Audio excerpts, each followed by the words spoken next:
সুপ্রিয় দর্শক, সবাইকে স্বাগত জানাচ্ছি আওয়ার ডেমোক্রেসি অনুষ্ঠানে। আমি হাবিব রহমান আছি আপনাদের সাথে। অনুষ্ঠানটি সরাসরি সম্প্রচারিত হচ্ছে নিউ ইয়র্ক স্টুডিও থেকে। আমি যখন কথা বলছি এই মুহূর্তে আমরা আছি দুটি সিজ ফায়ারের মাঝামাঝি অবস্থায়। কেন বলছি মাঝামাঝি সেটিও কিছুক্ষণ পরে আলোচনা করব। আর এই সময়ে দুটি খুব গুরুত্বপূর্ণ ঘটনা ঘটেছে। প্রথমত হচ্ছে যে ইসরায়েল এবং লেবাননের মধ্যে স্বাভাবিক একটি বাস্তবিকই একটি সিজ ফায়ার চুক্তি হয়েছে, অ্যাটলিস্ট ফর নাও আমরা জানি। এখানে ডোনাল্ড ট্রাম্প চাপ প্রয়োগ করেছেন কি করেননি, মনে হচ্ছে উনি করেছেন। পুরোপুরি পরিষ্কার না হলে আমরা ধারণা করতে পারি, আমরা আরও ধারণা করতে পারি মূল চাপটি এসেছে ইরানের কাছ থেকে এবং হিজবুল্লাহর কাছ থেকে। বিশেষ করে স্ট্রেইট অফ হরমুজ খুলতে অস্বীকৃতি জানিয়েছিল যতক্ষণ না ইসরায়েল তাদের বোমাবর্ষণ বন্ধ না করে ইন লেবানন। সেই চাপেই শেষ পর্যন্ত একটি অস্থায়ী সমঝোতা আনতে সাহায্য করেছে। তবে বাস্তবতা হচ্ছে সিজ ফায়ার কার্যকর হওয়ার পরও ইসরায়েল হামলা চালিয়ে গেছে। Israel that's what they do. বোমাবর্ষণ ও হত্যাকাণ্ড চলছে, তবুও এখন কিছুটা শান্ত পরিস্থিতি দেখা যাচ্ছে। এর পরিপ্রেক্ষিতে ইরান এবং ইরানের পররাষ্ট্রমন্ত্রী আব্বাস আরাকচি টুইট করে জানিয়েছেন, আমরা যদি প্রথমটি দেখি আবার ফেরত যাই, এটি একটু পরে দেখব, যেটি আপনারা দেখছেন অন স্ক্রিনে। ওকে, লেবাননের সিজ ফায়ারের সাথে সামঞ্জস্য রেখে স্ট্রেইট অফ হরমুজ নিয়ে বাণিজ্যিক জাহাজ চলাচল সম্পূর্ণভাবে খুলে দেওয়া হয়েছে এবং সিজ ফায়ার চলাকালীন সময় এটি উন্মুক্ত থাকবে, যা ইরানের পোর্ট অফ ম্যারিটাইম অর্গানাইজেশনের আগেই ঘোষণা করেছিল। এই বিষয়ে ট্রাম্প প্রতিক্রিয়া জানিয়ে বলেছেন যে ইরানকে ধন্যবাদ জানিয়েছেন উনি এবং ইউএস ইরান সম্ভাব্য চুক্তি নিয়ে আশাবাদ ব্যক্ত করেছেন। ট্রাম্প বলেছেন স্ট্রেইট অফ হরমুজ এখন সম্পূর্ণ খোলা এবং ব্যক্তিগত এবং বাণিজ্যের জন্য প্রস্তুত। আমরা যদি দ্বিতীয়টা দেখি এখন। ওকে, থ্যাংক ইউ। তবে ইউএসের পক্ষ থেকে বলা হচ্ছে নেভাল ব্লকেড রয়েছে, তা ইরানের বিরুদ্ধে পুরোপুরি বহাল থাকবে এবং যতক্ষণ না দুই দেশের মধ্যে চূড়ান্ত চুক্তি সম্পন্ন হয় তা বহাল থাকবে। তিনি আরও বলেছেন এই প্রক্রিয়া দ্রুত শেষ হতে পারে এবং কারণ হচ্ছে বেশিরভাগ বিষয় ইতিমধ্যে আলোচনার মাধ্যমে নির্ধারিত হয়েছে। পুরোপুরি পরিস্থিতি এখনও অনেকটাই অস্পষ্ট। যেমন যে টোল দেওয়া হচ্ছিল বা অর্থ আদায়ের বিষয়টি ছিল তা এখনও চালু আছে কিনা তা পরিষ্কার নয়। তাই সন্দেহ থাকার যথেষ্ট কারণ আছে যে আমরা সত্যি সংঘাতের শেষ পর্যায়ে পৌঁছেছি কিনা। বর্তমানে যে প্রস্তাবিত কাঠামোটি আছে, যেটি আপনারা অন স্ক্রিনে দেখছেন, সেটি মূলত একটি ক্যাশ ফর ইউরেনিয়াম আপনি বলতে পারেন চুক্তি। ওকে, অর্থাৎ ইউএস ইরানের সাথে প্রায় $2 বিলিয়ন একটি চুক্তি বিবেচনা করছে, 20 বিলিয়ন দুঃখিত, যেটা আপনারা আজকে দেখছেন, রাইট। ওকে, সো আলোচনার পয়েন্টগুলো হচ্ছে এই ইউএস ইরান একটি সংক্ষিপ্ত প্রায় 3 পৃষ্ঠার পরিকল্পনা নিয়ে আলোচনা করছে, যা লক্ষ্য যুদ্ধ সমাপ্তি। আসলে 3 পৃষ্ঠার বেশি পড়ার সামর্থ্য কুশনার অথবা ট্রাম্প অথবা উইটকপের আছে বলে আমার মনে হয় না। দ্বিতীয়ত আলোচনা রয়েছে ইউএসের প্রায় $20 বিলিয়ন মূল্যের ইরানের জব্দকৃত অর্থ মুক্তি দিবেন, ছেড়ে দেবেন। বিনিময়ে ইরান এনরিচ ইউরেনিয়ামের মজুদ ছেড়ে দেবে। তৃতীয়ত ইরান এর কিছু উচ্চমাত্রার এনরিচ ইউরেনিয়াম তৃতীয় কোনো দেশে পাঠানো হতে পারে, আর কিছু ইরানের ভেতরে আন্তর্জাতিক পর্যবেক্ষণের অধীনে কম মাত্রায় রূপান্তর করা হবে। চতুর্থ, ইরানকে চিকিৎসা ও গবেষণার জন্য নিউক্লিয়ার রিঅ্যাক্টর ব্যবহারের অনুমতি দেওয়া হতে পারে। তবে শর্ত যে আছে তার সব নিউক্লিয়ার ফ্যাসিলিটি মাটির উপরে থাকতে হবে এবং সম্পূর্ণ নজরদারির মধ্যে থাকতে হবে, আন্তর্জাতিক নজর। এদিকে ইউএস এবং ইরানের দ্বিতীয় দফা আলোচনা আগামী রবিবার, একদিন পরেই পাকিস্তানে হওয়ার কথা। বিশ্ব কূটনীতিতে আবারও এক সংকটময় মোড়ে আমরা দাঁড়িয়ে আছি। ওয়াশিংটন এবং তেহরানের মধ্যে চলমান উত্তেজনার মধ্যে নতুন করে আলোচনা এসেছে ইসলামাবাদ টক্স 2.0, সম্ভাব্য দ্বিতীয় দফার ইউএস ইরানিয়ান সিজ ফায়ার আলোচনা। শোনা যাচ্ছে প্রেসিডেন্ট ট্রাম্প নিজেও ইসলামাবাদে সফর করতে পারেন, তবে এখন পর্যন্ত কোনো আনুষ্ঠানিক ঘোষণা নেই। সব কিছুই এখনও জল্পনা এবং পর্দার অন্তরালে কূটনৈতিক তৎপরতা।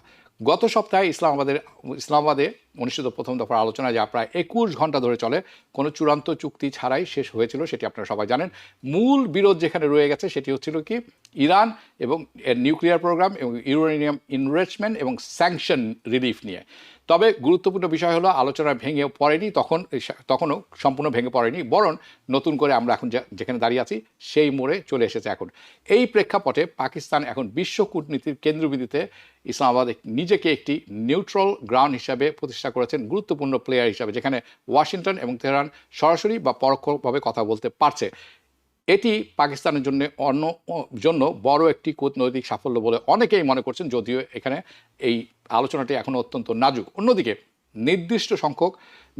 নির্দিষ্ট সংকটে রয়েছে, বেশ বড় সংকটে রয়েছে ইন্ডিয়া। তারা এই মুহূর্তে বিশ্ব রাজনীতিতে এমন গুরুত্বপূর্ণ অবস্থানে তারা কিন্তু খুব আইসোলেটেড অবস্থানে আছেন। সেই ব্যাপারে আমরা আলোচনা করব। তাহলে প্রশ্ন, শান্তির সম্ভাবনা কত বাস্তব? এদিকে প্রেসিডেন্ট ট্রাম্প প্রশাসন বলছেন যে ইন্ট্রিম ডিএল সম্ভব, অন্যদিকে ইরান চাইছে স্যাংশন তুলে নেওয়া এবং তাদের নিউক্লিয়ার অধিকার স্বীকৃতি বজায় রাখা। দুই পক্ষই কিছুটা ছাড় দিতে রাজি, যেটি আপনারা কিছুক্ষণ আগে শুনলেন। তাই একটি অস্থায়ী সমঝোতার সম্ভাবনা বেড়েই চলছে। তবে এটি কি দীর্ঘমেয়াদী শান্তি নাকি কেবল সময় কেনার কৌশল, সেটিও সবচেয়ে বড় প্রশ্ন এখন অনেকেই মনে করছেন। এটির যথেষ্ট কারণ আছে। এদিকে সিজ ফায়ারের সময়সীমা দ্রুত কিন্তু শেষ হয়ে আসছে। যদি কোনো নতুন সমঝোতা না হয় তাহলে আবারও কিন্তু সংঘাত তীব্রতর হতে পারে। মিডল ইস্টে এই পরিস্থিতি এখন খুবই অস্থির। লেবানন এবং ইসরায়েলের মধ্যে যে উত্তেজনা আছে সেটি এখন মানে কিছুটা হলেও স্থিমিত হয়ে আসার ফলেও কারণ ইরান ইস্যুতে যেটি আছে সিজ ফায়ারের অংশ হিসেবে দেখতে চায় ইরান, যেটি এখন বলবৎ হয়েছে সৌভাগ্যক্রমে। দেশের ভেতরে আমেরিকার কথা বলছি, ইউএস কংগ্রেসের যুদ্ধবিরোধী অবস্থান শক্ত হয়েছে এবং ট্রাম্পের কৌশল নিয়েও বিভিন্ন প্রশ্ন উঠেছে। একই সঙ্গে বিশেষজ্ঞরা সতর্ক করছেন যে রাজনৈতিকভাবে তিনি খুব কঠিন সময়ের সামনে আসতে পারেন। তার কারণ নিউ জার্সিতে যে ইলেকশনটি হয়ে গেল, স্পেশাল ইলেকশন, সেখানে ডেমোক্রেটরা এবং বামপন্থী ডেমোক্রেট জয়ী হয়েছেন। This is not a good sign. মানে একের পর এক ডেমোক্রেটরা জয়ী হচ্ছেন, কিন্তু 24 সালের পর থেকে বিভিন্ন স্পেশাল ইলেকশন, রেগুলার ইলেকশন, সব কিছুতে। সব মিলিয়ে এটি শুধু একটি পিস টক নয়, যেটির কথা বলছিলাম সেটি হচ্ছে এটি বৃহত্তর জিও পলিটিক্যাল রিসেটের ইঙ্গিত দিচ্ছে। সেটি আমরা আলোচনা করব। পাকিস্তানের উত্থান, ইন্ডিয়ার সাময়িক সাইড লাইনে চলে যাওয়া, মিডল ইস্টের অনিশ্চয়তা এবং আমেরিকার ডোমেস্টিক পলিসি, সব কিছু মিলে তো বেশ জটিল একটি চিত্র আমরা পাচ্ছি। আমরা সব কিছু নিয়ে আলোচনা করবো। এই আলোচনায় আমার সাথে যোগ দিচ্ছেন সাংবাদিক, লেখক এবং গবেষক হাসান ফেরদৌস। স্বাগত জানাচ্ছি আপনাকে। আমাদের সাথে আরও আছেন Abdur Rashid, ex general secretary Bangladesh law society. স্বাগত জানাচ্ছি আপনাকেও। আব্দুর রশিদ, আপনাকে অসংখ্য ধন্যবাদ খুব কম সময়ের মধ্যে আপনি আমাদের সাথে যোগ দেওয়ার জন্য। আমি কৃতজ্ঞ যে আপনি যোগ দিতে পেরেছেন আজকের অনুষ্ঠানে। ওকে হাসান ফেরদৌস, চলুন আপনার কাছ থেকে শুরু করি। এই যে আমরা শুনলাম যে ডোনাল্ড ট্রাম্প অ্যাকচুয়ালি আসলে চলুন যে সিজ ফায়ার নিয়ে প্রথমে কথা হয়। সিজ ফায়ার যে এখন যে পর্যায়ে গিয়ে দাঁড়িয়েছে তাতে মনে হচ্ছে যে দুপক্ষই ছাড় দিতে রাজি হয়েছেন বাস্তবিক অর্থেই, এবং আমরা একটি সমঝোতার দিকেই যাচ্ছি। আমি কিছুক্ষণ আগে বললাম যে ইরান জানিয়েছে স্ট্রেইট খুলে দেওয়া হয়েছে, এবং যে 3-4টি শর্তের কথা বললাম সেটিও আমরা শুনলাম। এই পুরো জিনিসটাই যদি আমাদেরকে একটু বুঝিয়ে বলুন। গত সপ্তাহে হাসান ফেরদৌস আমরা যখন শেষ করেছিলাম তখন কিন্তু একটি প্রশ্ন দিয়ে শেষ করেছিলেন, যার উত্তর আপনি দিয়েছিলেন যে আমার প্রশ্ন ছিল যদি সমঝোতা না হয় তখন কি হবে, এবং সমঝোতা শেষ পর্যন্ত হয়নি 21 ঘন্টা পরে, কিন্তু ভেস্তেও যায়নি। কিন্তু আপনি বলেছিলেন সমঝোতা হতেই হবে। চলুন শুরু করি। ধন্যবাদ হাবিব ভাই। রশিদ ভাই, আসসালামু আলাইকুম। অনেকদিন পরে দেখা হচ্ছে। হাবিব ভাই, এই শেষ কথা থেকে শুরু করি আমি। কেন যুদ্ধ শেষ করতে হবে? কারণটা খুব স্পষ্ট। ইরানের জন্য অর্থনীতি একটা প্রধান সব ফ্যাক্টর।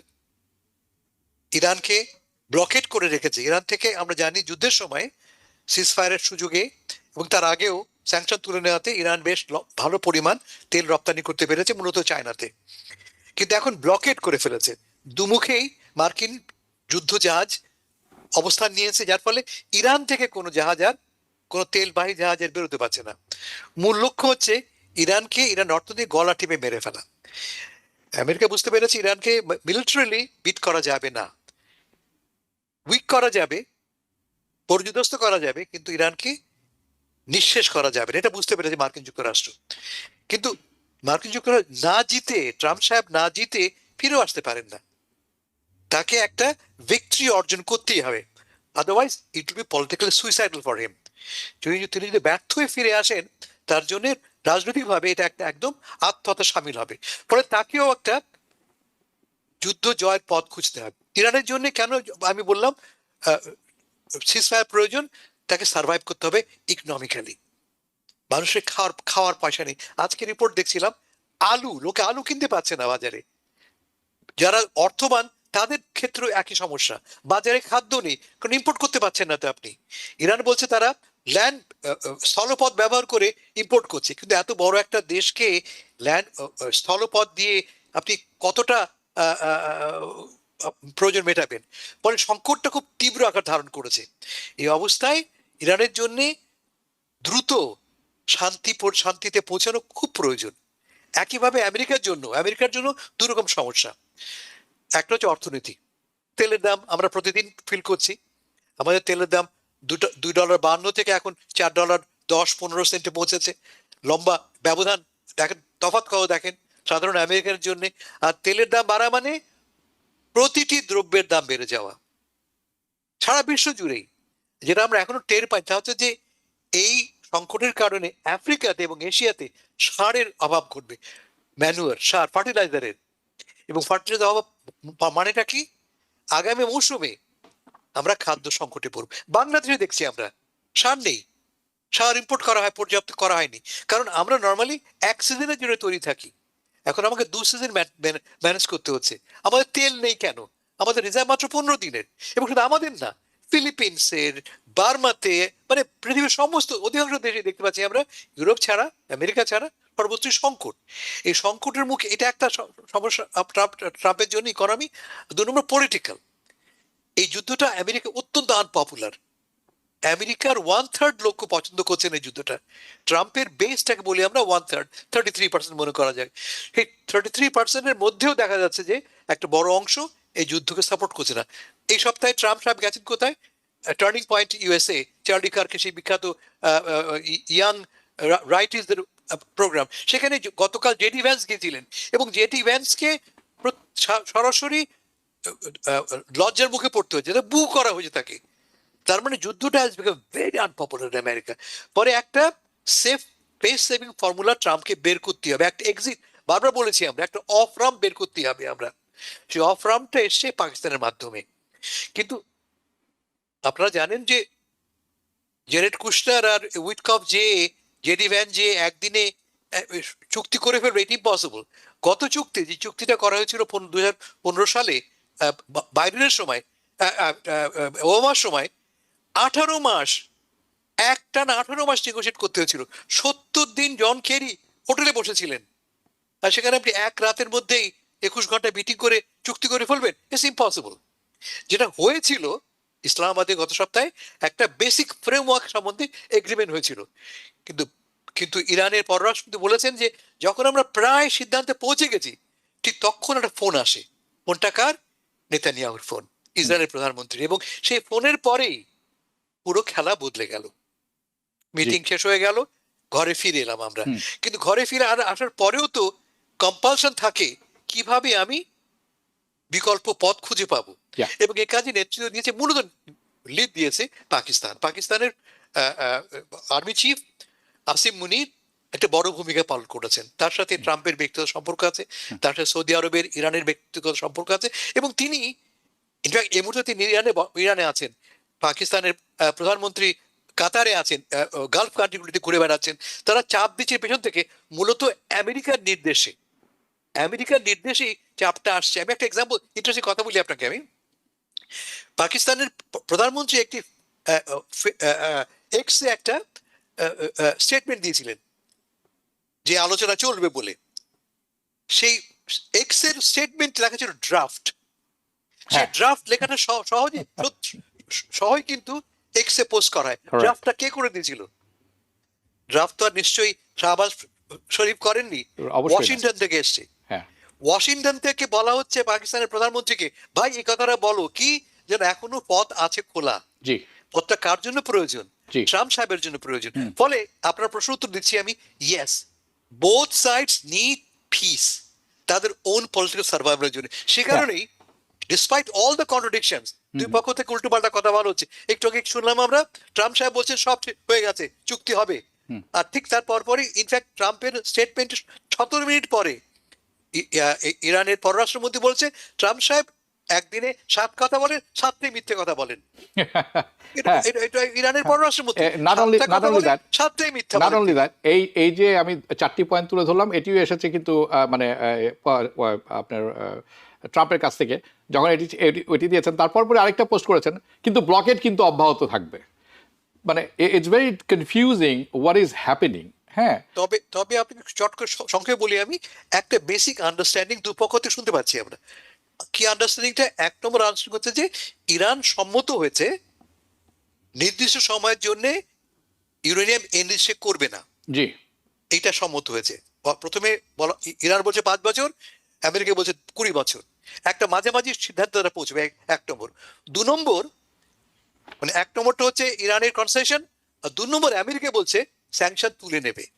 স্যাংশন তুলে নেওয়াটা খুব জরুরি ইরানের জন্য ইকোনমিক্যালি। আর থার্ড হচ্ছে ইরানের জন্য, তা হচ্ছে যে ফ্রোজেন অ্যাসেট আছে ইরানের, ফ্রোজেন অ্যাসেট আমেরিকাতে, সাউথ কোরিয়াতে, কাতারে, তা আংশিক হলেও লিফট করা হবে। হ্যাঁ সো রিয়েল পসিবিলিটিজ আর দেয়ার হ্যাঁ যে এই সংকটটা একটা সমাধানের দিকে এগুচ্ছে। হাসান ফেরদৌস, আমি ছোট করে আমি অন্য প্রশ্নে যাব। তার মানে ইরানের জন্য আমরা জানি প্রেসিডেন্ট ট্রাম্প এই অবস্থা তৈরি করেছেন নিজেই, এবং এখান থেকে বের হয়ে আসতে হচ্ছে তাকে নিজেই, আমরা এটা জানি।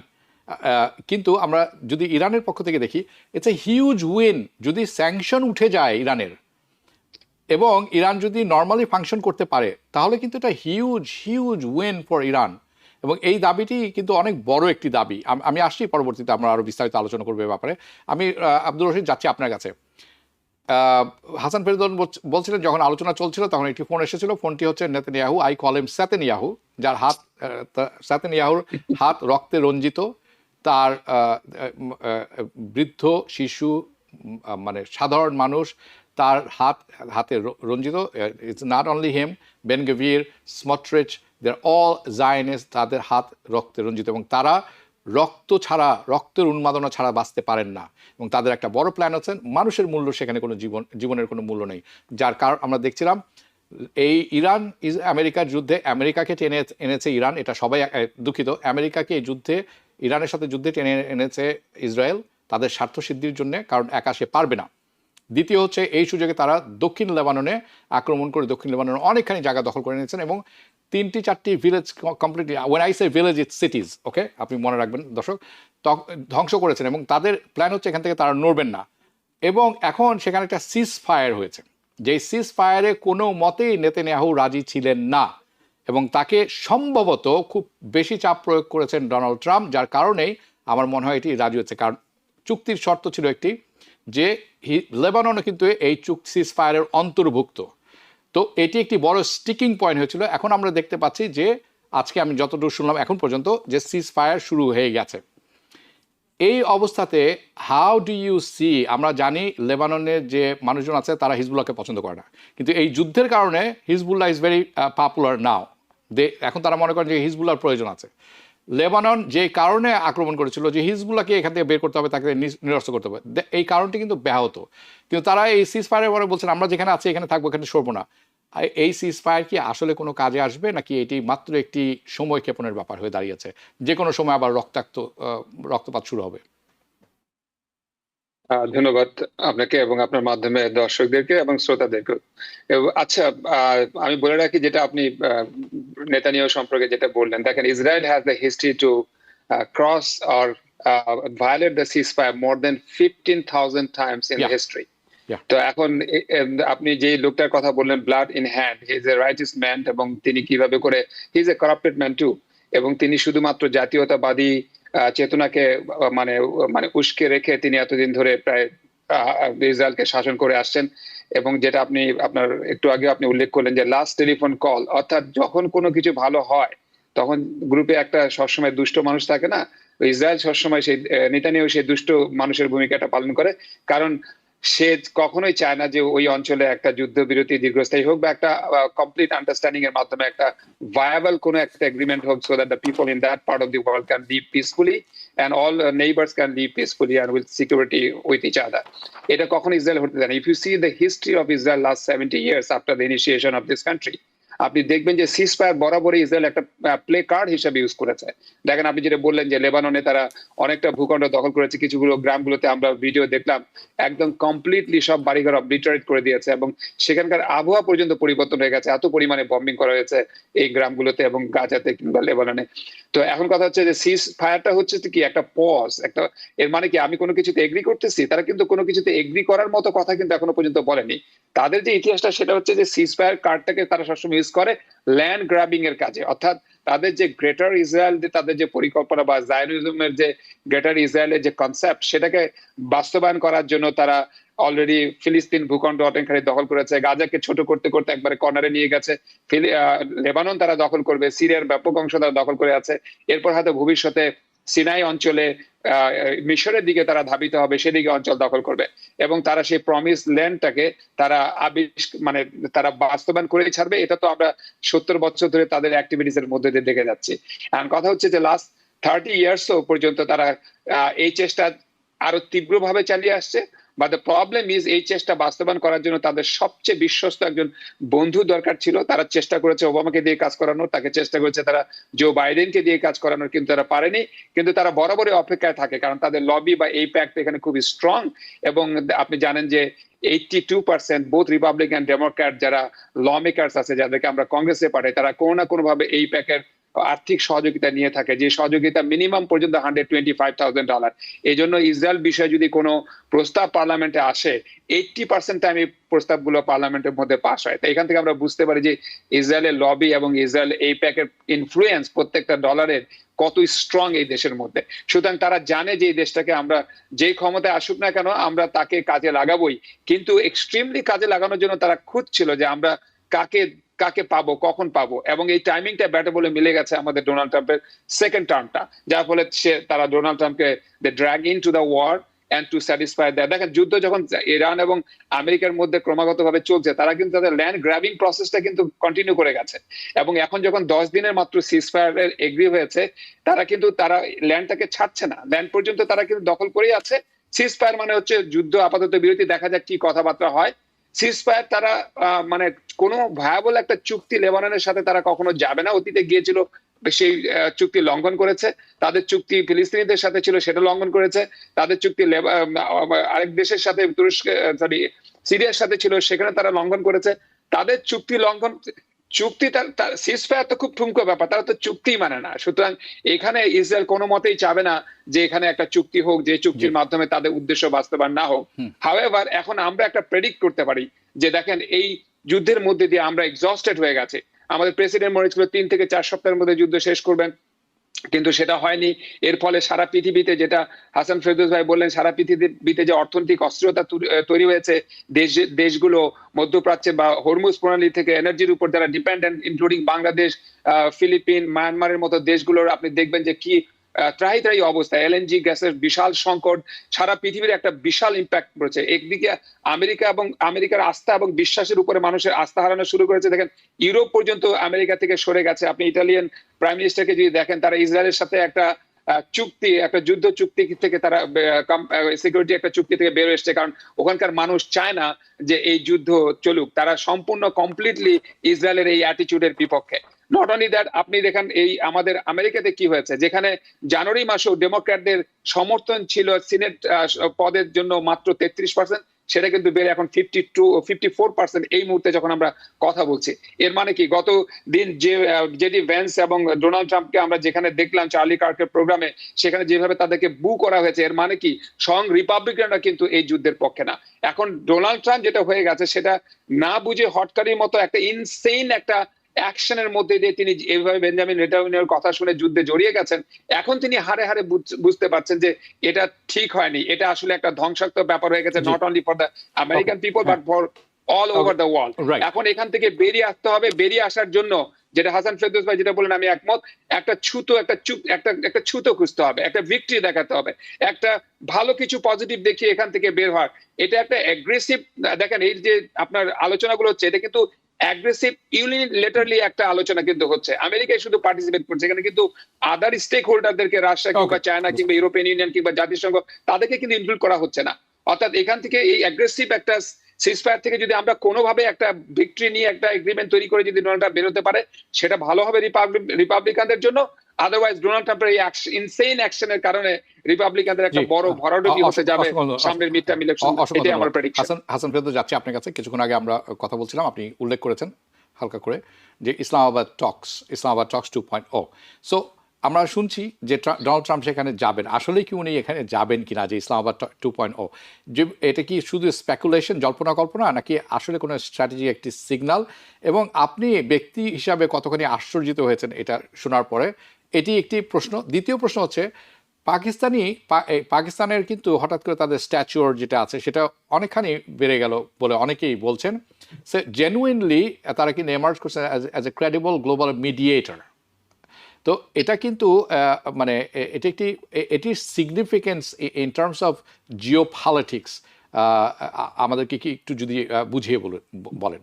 আমি প্রথম প্রশ্নে উত্তর হচ্ছে যে ডোনাল্ড ট্রাম্প কখন কি করবেন এই উত্তর স্বয়ং দেবতাও জানেন না। কেমন? বলেন কি? আমি মানুষ তো কোন ছাড়, ফলে প্রশ্ন উঠছে না। তবে তবে ট্রাম্প সাহেব পছন্দ করেন দুটো জিনিস, সাকসেস অ্যান্ড মিডিয়া অ্যাটেনশন।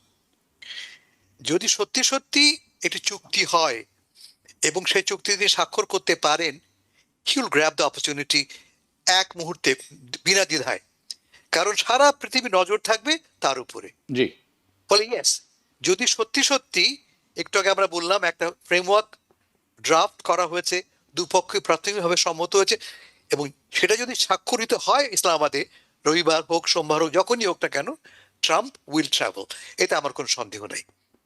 তবে মাথা রাখতে হবে যে ট্রাম্প মানেটা কি? ট্রাম্প মানে বিশ্বের এক নম্বর ক্ষমতাবান লোক। লজিস্টিক্স সমস্যা আছে, চাইলেই ট্রাম্প যেতে পারেন না, প্রস্তুতির ব্যাপার আছে। ওভারনাইট প্রস্তুতি পসিবল কিনা, ট্রাম্পের জন্য ইম্পসিবল কোনো কিছুই না আমি বলবো, বাট স্টিল লজিস্টিক্সের কারণে বিলম্বিত হতে পারে, এটা এক নম্বর। তবে আপনি যেটা বললেন আমি মনে করি এটাই আসল কথা। ট্রাম্পের এই কথার ফলে চাপ তৈরি হচ্ছে একটা। চাপটা কি? প্রথমত তিনি মিডিয়া অ্যাটেনশন গ্র্যাব করছেন এবং বোঝাচ্ছেন যে আমি শান্তির পথে এগুচ্ছি। আপনি দেখেছেন অলরেডি বাজারের রিয়াকশন, অলরেডি কিন্তু তেলের দাম $108 থেকে কমে এসে আজকে $90, $89 পৌঁছেছে। Yeah. হিউজ গেইন হয়েছে। দ্যাট ওয়াজ হিজ মেইন গোল। তার প্রধান লক্ষ্য ছিল এই মার্কেটের পরিবর্তনটা, তার শেয়ার বাজারের পরিবর্তনটা, তেলের দাম, and he has done that, এক নম্বর। আর দু নম্বর, সত্যি সত্যি যদি ইরান সম্মত হয় একটা বেসিক ফ্রেমওয়ার্ক এগ্রি করতে, ফ্রেমওয়ার্ক মানে কিন্তু চুক্তি নয়, কিন্তু ফ্রেমওয়ার্ক মানে একটা এমওইউ, মেমোরান্ডাম অফ আন্ডারস্ট্যান্ডিং, যার ভিত্তিতে আগামী 6 মাস, 1 বছর, 2 বছর আলোচনা চলবে এবং তারা সিদ্ধান্তে পৌঁছবে। মিনওয়াইল যুদ্ধ করবো না আমরা। কেমন? আমি একটু অ্যাড করি রশিদ ভাইয়ের বক্তব্যের সাথে যে এটা কিন্তু একটা কম সাকসেসফুল নয়। কিন্তু যদি ডোনাল্ড ট্রাম্প সাহেব এই 38 দিন যুদ্ধের পরে সত্যি ইরানের সঙ্গে একটা দীর্ঘমেয়াদী চুক্তি করতে পারেন, যে চুক্তিটা আগের চুক্তির চেয়ে better in terms of nuclear power, Trump will claim victory এবং ট্রাম্পের ফলোয়াররা সেই ভিক্টরিটাকে গ্র্যান্ট করবে। এটা এক নম্বর। দু নম্বর বললেন ইসলামাবাদের কথা। Yes, why Islamabad? Very simple. Islamabad এই গত 1 বছরে ট্রাম্প সাহেব ক্ষমতা আসার পরে তার সঙ্গে ব্যক্তিগত একটা সম্পর্ক স্থাপন করেছেন, বিশেষ করে পাকিস্তানের সামরিক প্রধান আসিম মুনির। ট্রাম্প সাহেব তাকে বলেন মাই ফেভারিট ফিল্ড মার্শাল, এবং একাধিকবার তিনি টুইট করেছেন, মুখে বলেছেন মাই ফেভারিট আর্মি চিফ। তার মানে একটা ব্যক্তিগত র্যাপো তৈরি হয়েছে। আমরা কি জানি? ট্রাম্প সাহেব পছন্দ করেন স্ট্রং ম্যানদের, এবং তার চোখে যেমন নর্থ কোরিয়ার লিডার, রাশিয়ার প্রেসিডেন্ট, ইভেন ভারতের নরেন্দ্র মোদী যদি সেরকম শক্ত লোক হয়ে থাকেন, শক্ত লোককে তিনি পছন্দ করেন। আসিম মুনির হচ্ছে সেই শক্ত লোক। ফলে তাদের মধ্যে একটা ব্যক্তিগত হৃদ্যতা তৈরি হয়েছে, এক।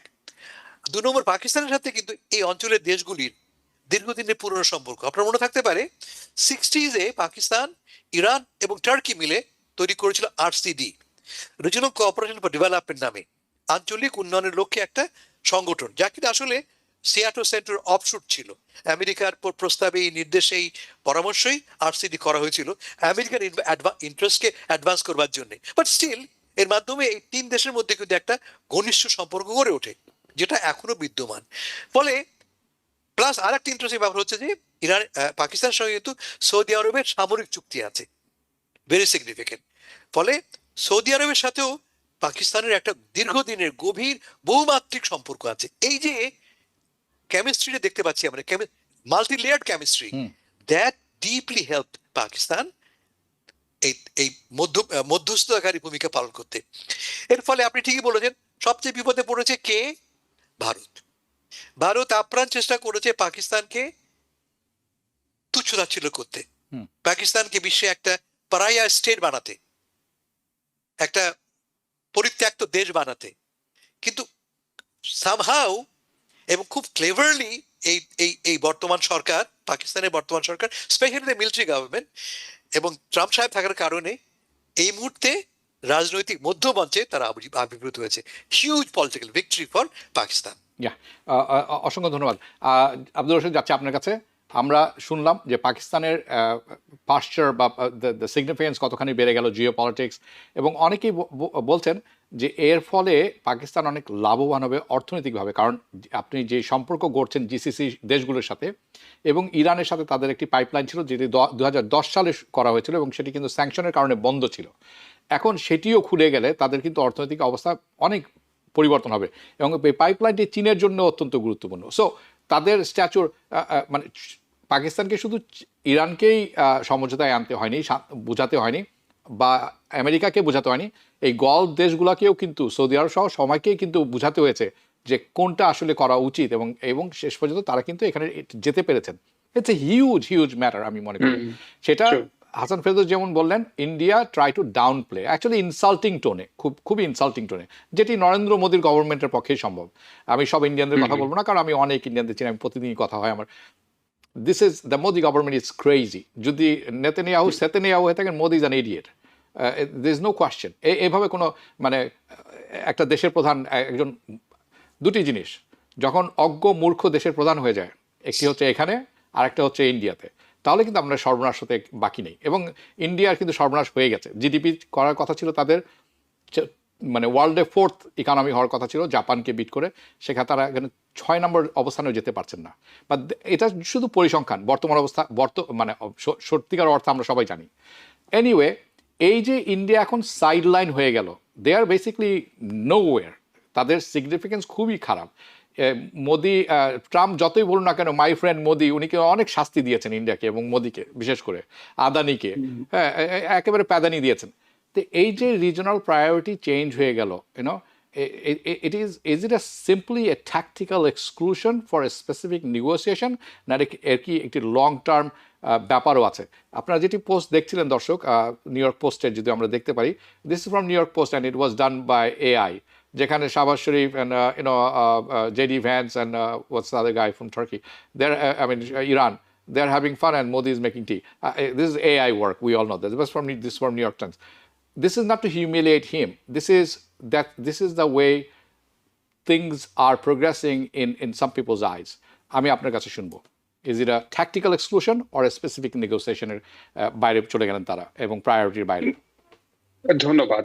দেখেন, India as a rising super power of the world in the platform of international arena or periphery, India should have played a very vital role. ইন্ডিয়ার কিন্তু সেই ক্যাপাসিটি আছে। ইন্ডিয়া কিন্তু আপনি জানেন যে 7ম 8মের একটা অর্থনৈতিক শক্তিশালী দেশ, এবং সেখানে মোর দেন 100 বিলিয়ন পপুলেশন থাকে, একটা হিউজ মার্কেট, এবং আমেরিকার সাথে খুব ভালো সম্পর্ক কিন্তু আপনার ইন্ডিয়ার আছে বহুকাল ধরে।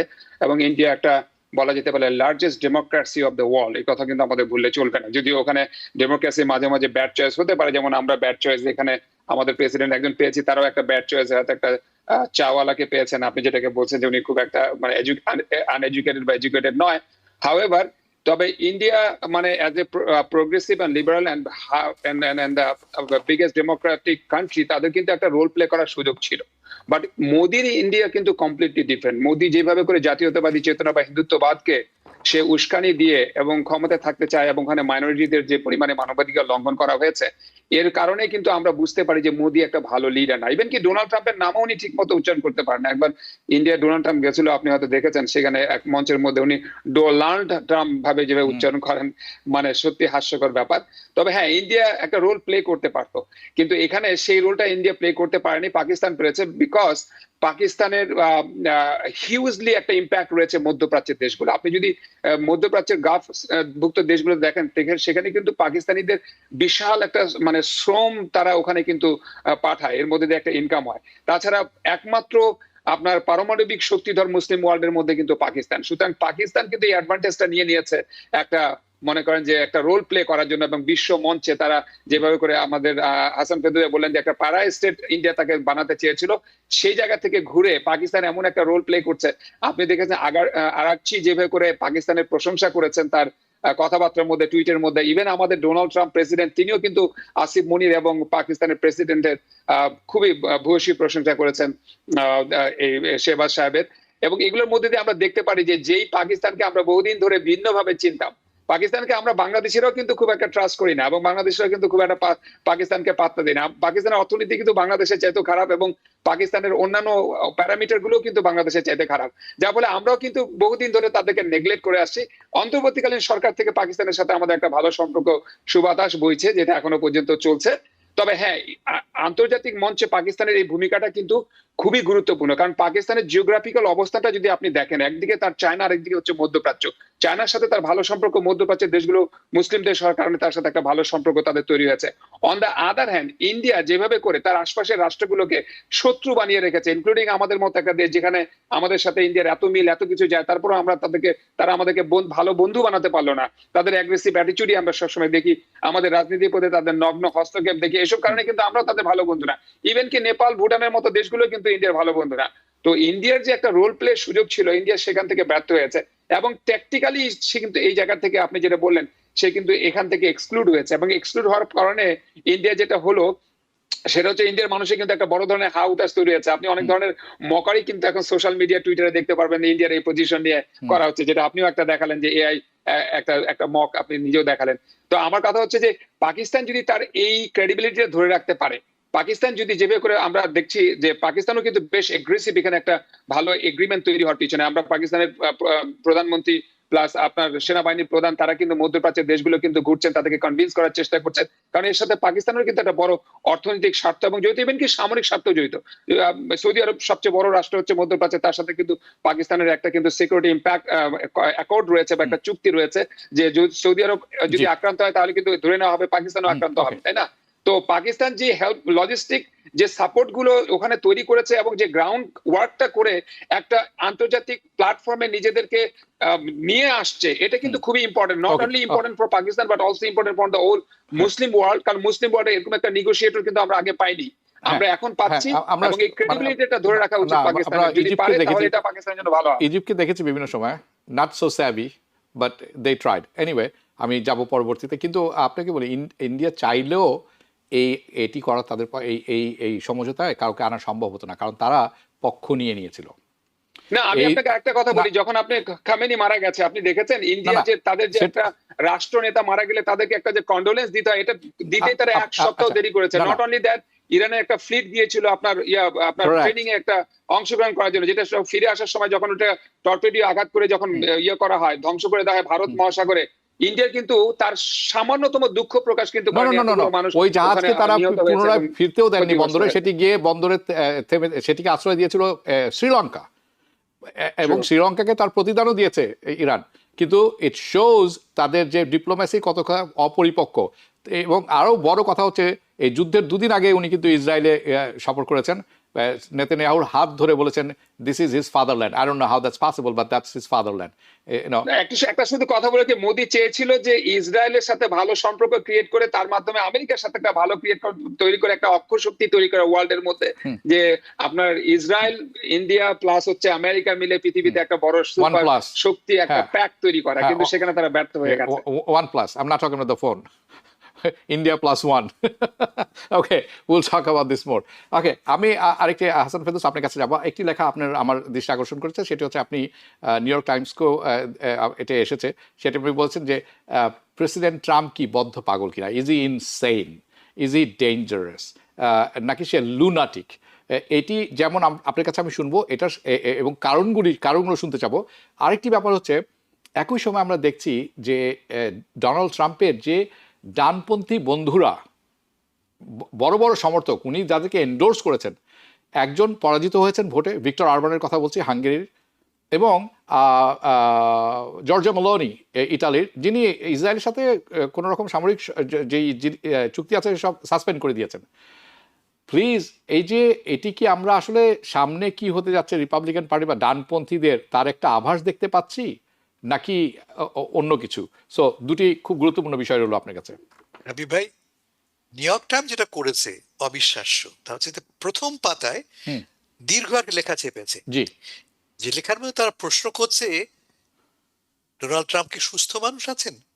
তারা শব্দ ব্যবহার করেছে লুনাটিক এবং ক্লিয়ারলি ইনসেইন, লুনাটিক এবং ক্লিয়ারলি ইনসেইন। ইম্পসিবল, মানে আমাকে কয়েকদিন আগে যদি বলা হতো আমি এটা বিশ্বাসই করতাম না। নিউ ইয়র্ক টাইমসের মতো পত্রিকায় প্রথম পাতায় পিটার বেকারের লম্বা রিপোর্ট।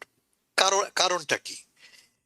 প্রথমত ডোনাল্ড ট্রাম্প সাহেবের মানসিক অবস্থা নিয়ে কিন্তু দুশ্চিন্তা আজকের নয়। আপনার মনে থাকতে পারে 2017 সালে আমেরিকার 27 জন সাইকিয়াট্রিস্ট একটা বই লিখেছিলেন হুম। যে ডোনাল্ড ট্রাম্প সাহেব অসুস্থ, শুধু তাই না, হি ইজ ডেঞ্জারাস। হ্যাঁ, তখন বড় এক্সাম্পল ছিল কি নর্থ কোরিয়া। এই আমাদের প্রেসিডেন্ট তখন বলেছিলেন যে যদি কিম ইল জং আমার বিরুদ্ধে কোনো কথা বলে হুম। তাকে আমার ফিউরি অ্যান্ড ফায়ারে নিঃশেষ করে দেবো। ঠিক যেভাবে আমরা এখন শুনলাম ইরানকে তিনি বললেন সভ্য ধ্বংস করবে, প্রায় একই ভাষায় ফায়ার অ্যান্ড ফিউরির কথা বললেন নর্থ কোরিয়া। তারপর কি হলো, দুদিন পরে তিনি বললেন আমার বেস্ট ফ্রেন্ডস, আমরা প্রেমে পড়ে গেছি একে অপরের।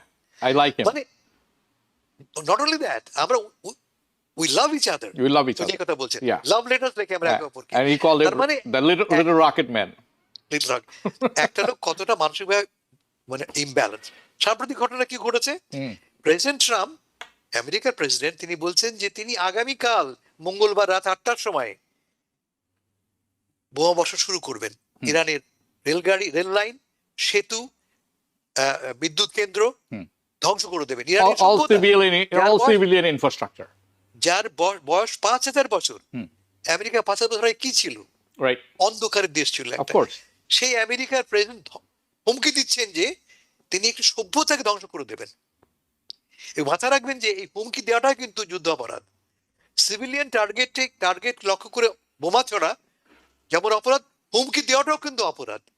সে অপরাধটা আমার প্রেসিডেন্ট উইলিংলি করছেন বলে তার সম্বন্ধে সন্দেহ জাগছে। সন্দেহ করছে কে? তার সবচেয়ে অনুগত সমর্থকেরা, মার্জো টেইলর গ্রিন, ক্যান্ডিস ওয়েন মনে করা যাক, বা অ্যালেক্স জোনস, যারা সবচেয়ে বড় ম্যাগা সাপোর্টার, তারা ট্রাম্পের মানসিক সুস্থতা নিয়ে প্রশ্ন করছে। নেক্সট ঘটনা কি ঘটলো, আরো ড্রামাটিক। আমরা দেখলাম কি ডোনাল্ড ট্রাম্প সাহেব নিজেকে জিসাস ক্রাইস্ট বলে প্রেজেন্ট করলেন।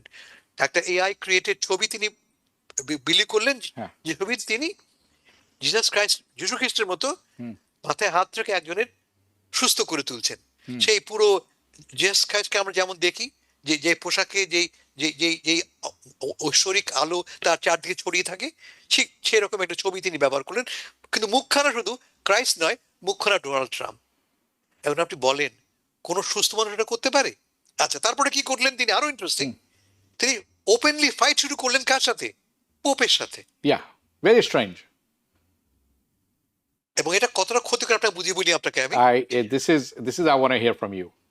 ডোনাল্ড ট্রাম্প সাহেবের সমর্থকেরা হচ্ছে গিয়ে 22% হচ্ছে গিয়ে Catholic. 22% of Donald Trump's supporters are Catholics.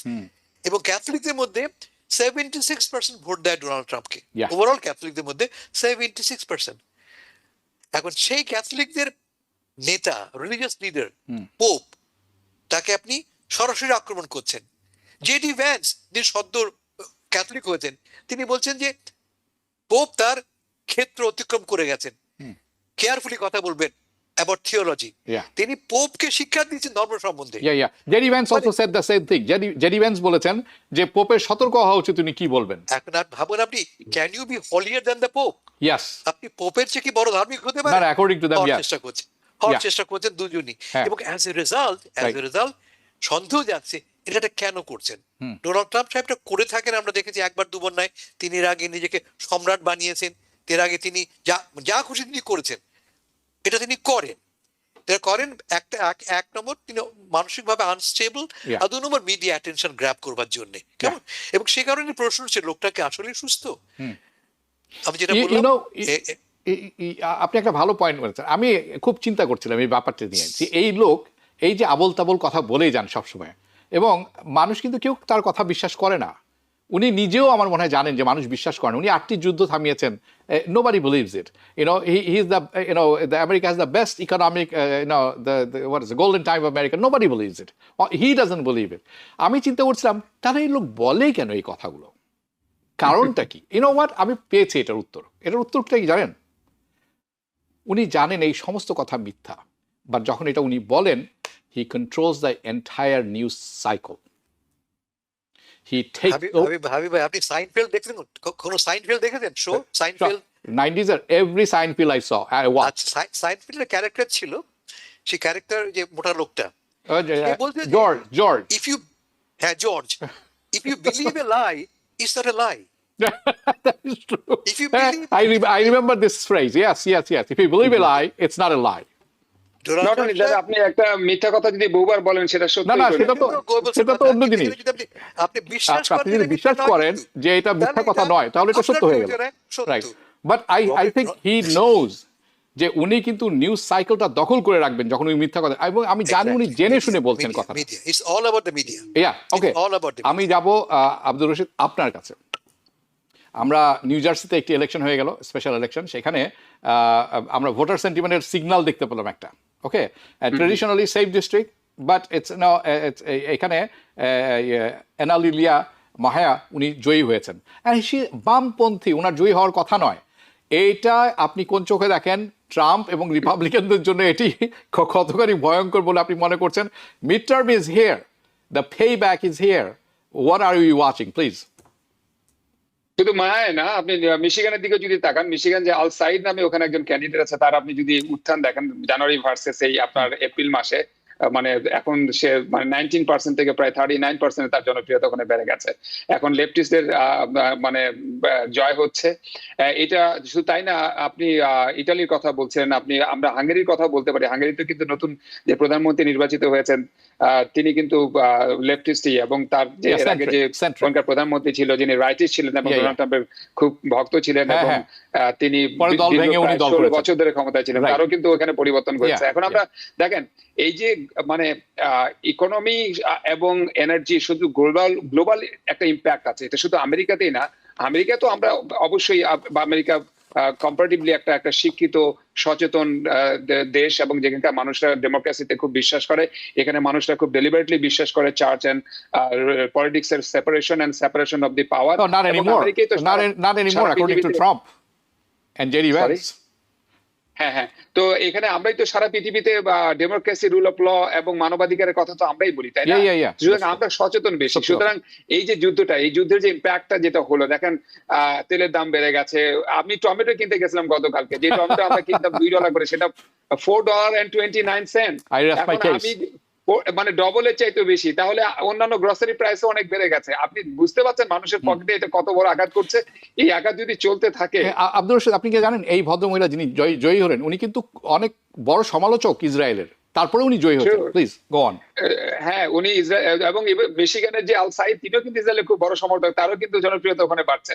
এর মানে কি? এই যে একটা মিথ্যা যুদ্ধ, এই যে একটা জোর করে আমেরিকানদেরকে নিয়ে গিয়ে একটা যুদ্ধের মধ্যে নিয়ে যাওয়া, এবং সেখানে বিলিয়ন ডলার খরচ করা, এবং আমাদের এনার্জির প্রাইস বেড়ে যাওয়ার কারণে আমরাও যে ক্ষতিগ্রস্ত হলাম, এটা মানুষ তো অবশ্যই দেখবে ভাই।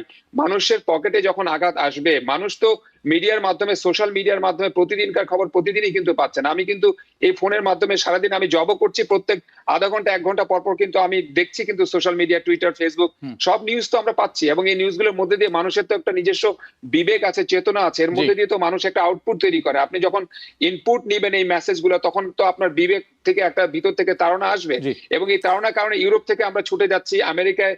রিপাবলিকানদের বিভিন্ন জায়গায় জনসমর্থন কমে গেছে। আজকে রিপোর্ট আমি দেখলাম যে সিনেট পদের জন্য যে নির্বাচনটা হবে, যেখানে ডেমোক্র্যাটদের সাপোর্ট ছিল মাত্র 33%, সেটা এখন 54% এই মুহূর্তে।